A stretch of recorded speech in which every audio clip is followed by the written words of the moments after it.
सत्य का फल। हृदय में एलोहीम के वचन।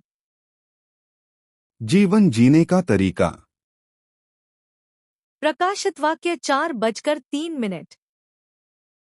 इब्रानियों 10:20। 23। सत्य का फल। हृदय भूमि, अपने हृदय से असत्य को निकालो और उसे अच्छी मिट्टी बनाओ, सत्य के बीज बो और सत्य की खेती करके फल लाओ। भूमि को पुनः प्राप्त करना, उस असत्य को खोजो जो बाइबल कहती है कि फेंको या न करो, इसे अपने हृदय से निकाल दो और इसे उपजाऊ मिट्टी बना दो। सत्य के बीज रोपना, उस सत्य को खोजो जिसे बाइबल रखने के लिए कहती है, और सत्य के बीज को उपजाऊ मिट्टी से बने दिल के खेत में बो, उसकी खेती करो और सत्य का फल लाओ। सत्य का फल। सत्य का फल। परियोजना। परियोजना, इसे दूर फेंक दो। 2 परियोजना, यह मत करो। 3 परियोजना, इसे रखें। परियोजना, इसे करें। 2 परियोजना, ऐसा मत करो। अपने हृदय से असत्य को निकालो और उसे उत्तम भूमि बनाओ।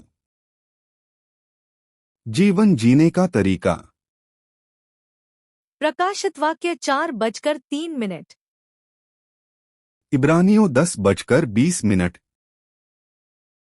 रोमियो दोपहर के 1:14। वरन प्रभु यीशु मसीह को पहन लो और शरीर की अभिलाषाओं को पूरा करने का उपाय न करो। रोमियो 14:1। जो विश्वास में निर्बल है उसे अपनी संगति में ले लो, परंतु उसी शंकाओं पर विवाद करने के लिए नहीं।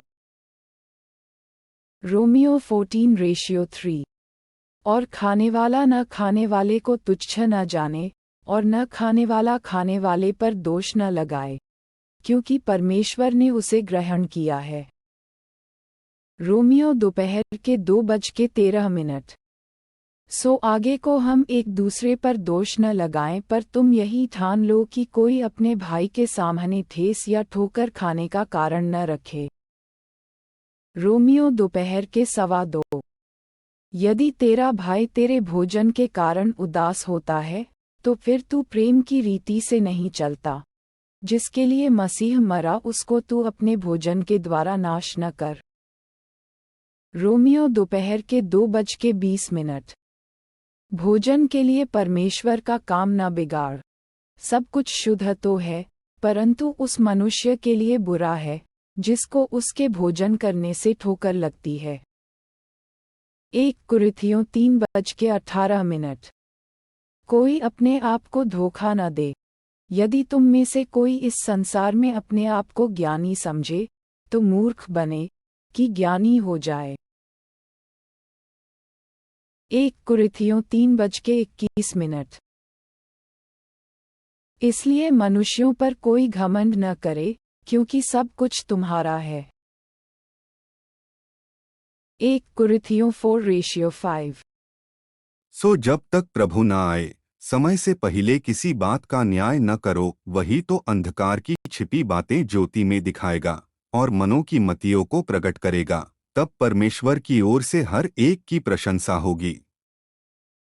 1 कुरिन्थियों 5:11। मेरा कहना यह है कि यदि कोई भाई कहलाकर व्यभिचारी या लोभी या मूर्ति पूजक या गाली देने वाला या पियक्कड़ या अंधेर करने वाला हो, तो उसकी संगति मत करना, वरन ऐसे मनुष्य के साथ खाना भी न खाना।